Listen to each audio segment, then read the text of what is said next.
एक ताज खान नाम के भक्त थे। करौली में पोस्ट ऑफिस में काम करते थे, चिट्ठियां इधर उधर पहुंचाने की। ये अच्छे मुसलमान थे। अच्छे मुसलमान मतलब जो इनकी परंपरा का नियम होता है, इतने बजे ये पाठ करना, ऐसे टोपी पहन के घूमना, इतनी बजे नमाज करने जाना, आदि आदि जो भी उनके क्रम होते हैं, वो सब नियम से करते थे। काले ताज खान दूर दूर तक वृंदावन से, ठाकुर जी से, श्री जी से कोई संपर्क नहीं, कोई संबंध नहीं, लेकिन स्वभाव अच्छा था, स्वभाव मीठा था, उग्र नहीं थे। बल्कि इन्होंने अपने डाकघर के जो मुखिया थे उनसे कह करके कि मुझे इतने बजे नमाज के लिए जाना होता, मुझे जाने दिया जाए, जाते थे। और जो भी इनके ग्रंथ होते हैं उनको पढ़ते रहते थे, खूब अच्छे से अपने धर्म का पालन करते थे। लेकिन मदन मोहन जी बड़े टेढ़े ठाकुर, इनके मन में आ गया कि इसको अपना बनाना है मुझे। एक बार एक चिट्ठी आई मदन मोहन जी के गोस्वामी जी की, और ये चिट्ठी बांटने यही जाते थे सब जगह। तो जैसे ही ये मदन मोहन जी के गोस्वामी जी की चिट्ठी लेकर के जैसे ही सीढ़ी चढ़ने लगे ऊपर, तो द्वारपाल ने इनको वहीं रोक दिया। बोले क्या बात है, क्यों चढ़े आ रहे हो ऊपर? बोले अरे भैया हम डाकघर से आए हैं, चिट्ठी है, गुसाई जी की चिट्ठी देने आए हैं। बोले आप यहीं रुक जाओ, हम गुसाई जी को बुला के ला रहे हैं, भीतर मत आना। हाँ नहीं आ रहे, हमको भी कोई शौक नहीं अंदर आने का, यहीं खड़े हैं, बुला दो। अब वो द्वारपाल भीतर गया, पीछे जाकर के जाने ऐसी कोई क्या व्यवस्था उसको लगी, वो वहीं व्यस्त हो गया उसको करने में, गुसाई जी को बुलाना ही भूल गया। अब ये बाहर खड़े खड़े प्रतीक्षा करें, दोपहर हो रही है, इतनी तेज धूप पड़ रही है, अभी तक आए नहीं। थोड़ी देर प्रतीक्षा करने के बाद इन्होंने द्वार खोला, मंदिर का मुख्य द्वार बाहर वाला खोला, खोल करके भीतर प्रवेश कर गए। डर तो रहे थे कुछ हो नहीं जाए, इधर उधर देखा, गुसाई जी, अरे भैया द्वारपाल कहां हो, चिट्ठी हम लेके खड़े हैं, ले तो जाओ। कोई प्रत्युत्तर नहीं देवे। तभी इन्होंने देखा कि हवा से, हवा के भाव से एक खिड़की, मंदिर की एक खिड़की कभी बंद होती है खुलती है, तो इन्होंने सोचा अंदर बोल के देख लेता हूं, इसके अंदर झांक के बोल देता हूं, कोई होगा तो आ जाएगा।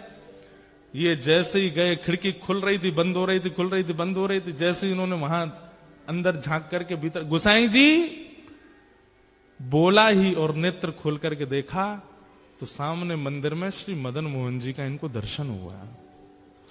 त्रिभंग लली ठाकुर जी खड़े हैं और मंद मंद नेत्रों से, वैसे तो मूर्तिमंत ठाकुर जी ऐसे ही रहते हैं, लेकिन जैसे ही इन्होंने भीतर झांका तो ठाकुर जी इनको देख करके अपने नेत्र मटकाने लगे, ऐसे ऐसे करने लगे और बार बार ऐसे पलक झपकाने लगे। ये देख करके ये तो वहीं धड़ाम से गिर पड़े। अब तो इनके मन में वही भाव चले, ये कौन था? ऐसे कमल जैसे कटाक्ष नेत्र, ऐसी सांवली सूरत, ऐसे टेढ़ा सा ये पैर, ये टेढ़े से ये हाथ, ये पीतांबरी पहना, मुख पे वंशी धरे, ये कौन है ये? इन्होंने जैसे तैसे अपने आप को उठाया, जैसे ही पुनः चढ़ने लगे, इतने में ही द्वारपाल आ गया। ए तुमको मना किया था भीतर मत आना, तुम भीतर घुसे चले आए। भैया तेरे हाथ जोड़, एक बार देखने दे, मैं चला जाऊंगा, मैं मेरे को नहीं आऊंगा, दोबारा नहीं आऊंगा, एक बार देखने। बोल बिल्कुल नहीं, निकलो यहां से बाहर। जैसे किसी प्यासे को 2 बूंद पानी पिला करके पानी दूर कर लिया जाए, वो स्थिति हो गई। चिट्ठी देकर के द्वारपाल को ये तो चले गए, लेकिन मन चुरा लिया ठाकुर जी ने।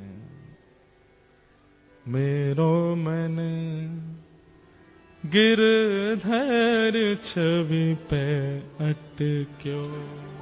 काले खां चले गए, लेकिन अब चल रहे हैं तो भी नेत्र बंद करते हैं तो वही स्वरूप दिखाई दे रहा है। वो नेत्र अपने ऐसे ऐसे मटका रहे थे, वो अनुभव आ रहा है।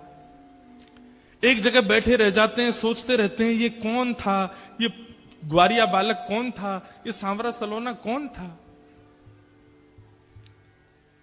आज तक कभी अपने नमाज के समय में, अपनी दिनचर्या में कभी बदल फेर नहीं हुआ, लेकिन अब करने कुछ और जाते हैं, करने कुछ और लग जाते हैं। स्थिति आपे से बाहर चली गई। अब तो ये मदन मोहन जी के मंदिर की जो सीढ़ियां थी, वहां से जब निकलते तो नीचे से देखते रहते, कब बुलाएंगे मुझे, कब स्वीकार करेंगे मुझे, कब दर्शन देंगे मुझे। बहुत दिन तक प्रयास किया कि ये मुझे कैसे भी ऊपर बुला लें, एक बार अपनी रूप छटा दिखा दें, लेकिन ठाकुर जी तो उनका स्वभाव है तड़पाना।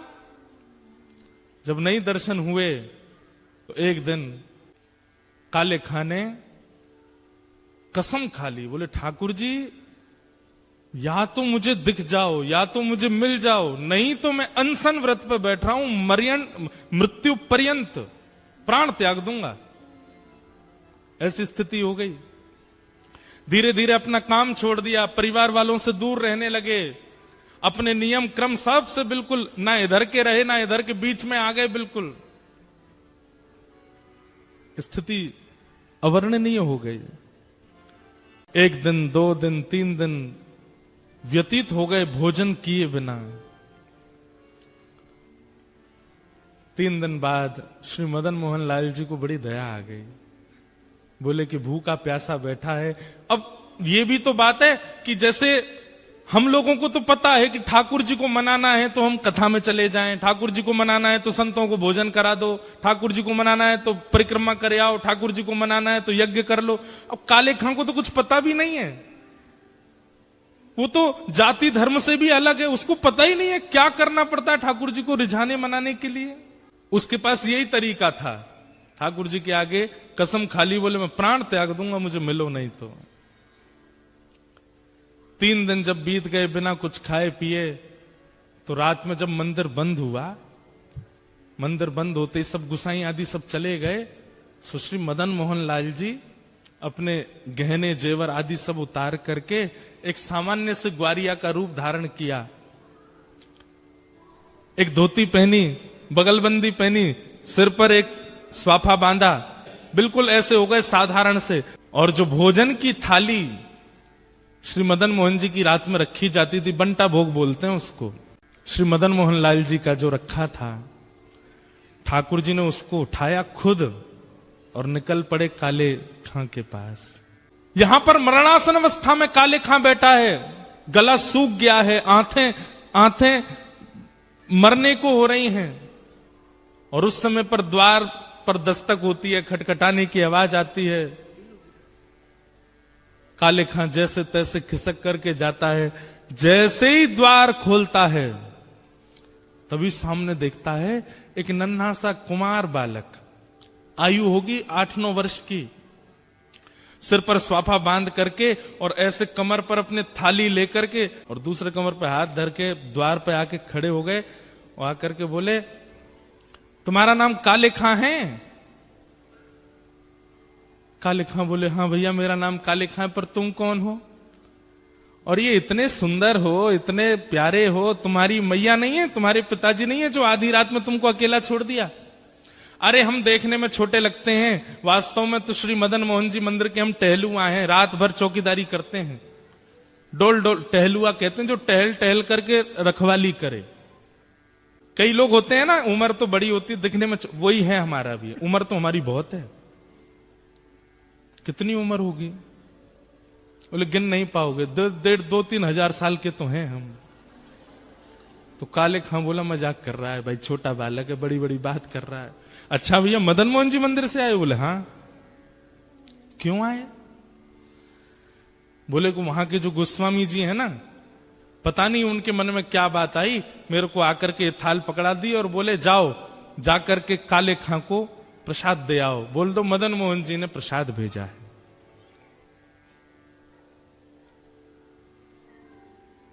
काले खां बोले सुनो, इसको तुरंत वापस ले जाओ, एक कौर नहीं खाऊंगा इसमें से। ये मैं सब जानता हूं ये लीला कौन कर रहा है, ये वही छलिया, वही कपटी, वही मरकट बंधु, मुझे एक झलक दिखा करके इतना परेशान कर दिया और अब मेरे अनशन को तोड़वाने के लिए थाल भेज दिए। कह देना गोस्वामी जी से, जब तक दर्शन नहीं होगा मैं ये प्रसाद नहीं पाऊंगा और मुझे दर्शन होगा नहीं, क्योंकि मैं तो मुसलमान हूं, मुझे मंदिर में प्रवेश मिलेगा नहीं, इसलिए मुझे प्राण त्यागने पड़ेंगे, दोबारा जन्म लेना पड़ेगा। और सुनो, एक बात और कह देना अपने मदन मोहन से। बोले क्या? उसने जो अपना नाम धर रखा है ना जगन्नाथ, मैंने सुना था कहीं उनका नाम जगन्नाथ है, उनसे कह दो कि तुम जगन्नाथ नहीं हो, अपना नाम रखो हिंदूनाथ, तुम केवल हिंदुओं के नाथ हो, ये जगतनाथ मत बोला करो अपने आप को। ठाकुर जी खड़े खड़े सुन रहे हैं। बोले सुनो, गुसाई जी की बात तो सुन लो पूरी। काले खां बोले क्या?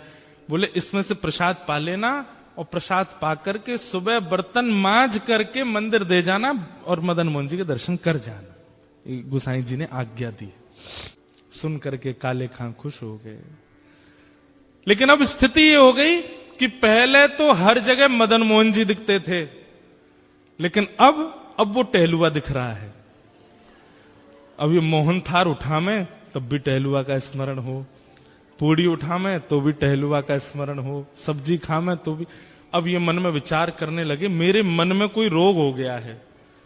ये पहले तो मदन मोहन अच्छे लग रहे थे, अब उनका सेवादार ये टहलुआ अच्छा लग रहा है। कहीं ऐसा नहीं हो ये मेरे संग हो क्या रहा है, किसी ने टोना टोटका तो नहीं कर दिया मुझ पे। रात भर मन में विचार करने लगे, अपने मन से कहने लगे टहलुआ नहीं मदन मोहन, उनको याद करो। लेकिन याद करें मदन मोहन जी को, खड़ा दिखाई दे टहलुआ ऐसे थाली लेकर के। रात्रि में ठाकुर जी ने गोस्वामी जी को सपना दिया और स्वप्न देकर के कहा, बोले पहले दिन चिट्ठी लेकर के मेरा भक्त काले खां आया था, द्वारपाल ने उसको डांट भगा दिया।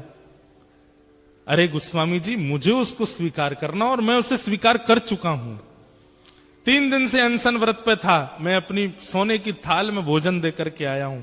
कल वो थाल धोकर के जब मंदिर आवे सब उसको रोकेंगे, लेकिन आप आकर के उसको भीतर बुला लेना, मेरा दर्शन कराना। गोस्वामी जी बोले नाथ आपकी कैसी कृपा, आप जिसको स्वीकार कर लेते हैं फिर कुछ विचार नहीं करते। रात भर भोजन तो कर नहीं पाए, वो यही सोचने लगे टहलुआ टहलुआ। अरे नहीं नहीं, मदन मोहन मदन मोहन मदन मोहन मदन मोहन नहीं, टहलुआ टहलुआ टहलुआ। मदन मोहन जी अब टहलुआ के रूप में उसको देखने लगे, वहीं प्रेम होने लगा।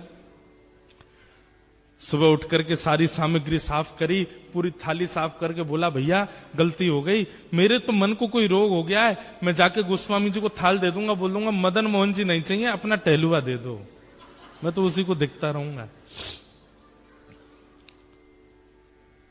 यहां पर गोस्वामी जी सुबह सुबह आए, आते ही उन्होंने देखा कि मेरा स्वप्न सच है कि नहीं। तो मंदिर में प्रवेश करते सबसे पहले ठाकुर जी के भोग का थाल देखा, तो थाल वहां नहीं था। ये देखते ही गोस्वामी जी तो रोने लगे, हे कृपालनाथ ये कैसी कृपा, बड़े बड़े यज्ञाचार्यों को आपने स्वीकार नहीं किया, बड़े बड़े नाम जापकों को स्वीकार नहीं किया, बड़े बड़े भक्त जो दिन रात आपकी सेवा में लगे रहते हैं उनमें आपको कोई भाव नहीं दिखा, और एक मुसलमान, एक काले खान, दूर दूर तक जिसने भजन नहीं किया, उसके पीछे अपनी सोने की थाली दिया है रात में। जय हो आपकी।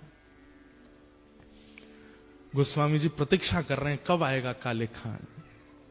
लेकिन काले खान को तो अब गिल्ट फील हो रहा है भीतर से कि पहले प्रेमी कोई और था, अब प्रेमी कोई और हो गया है, अब तो मुझे टहलुआ चाहिए, अब तो मदन मोहन जी नहीं चाहिए।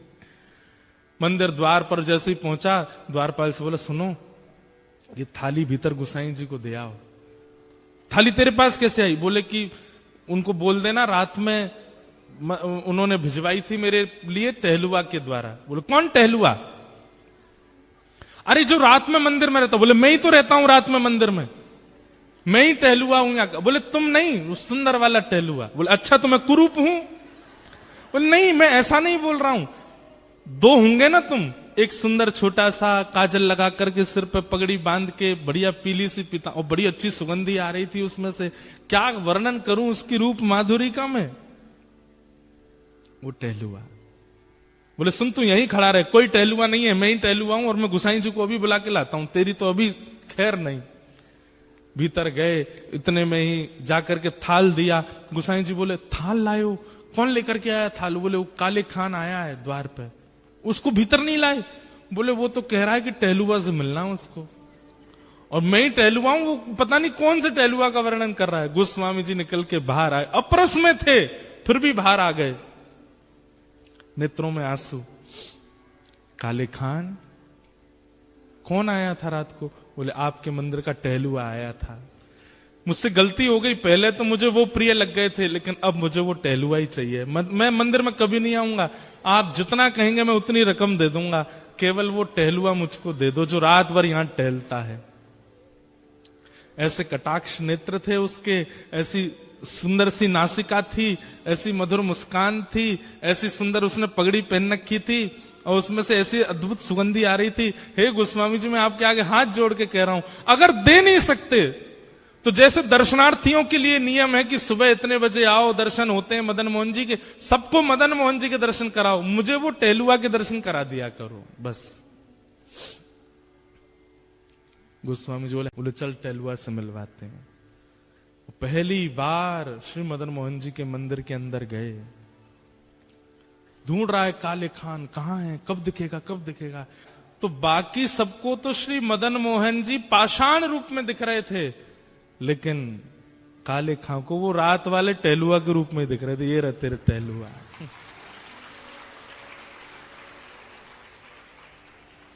नेत्र सजल हो गए, और सजल होकर के बस उसी दिन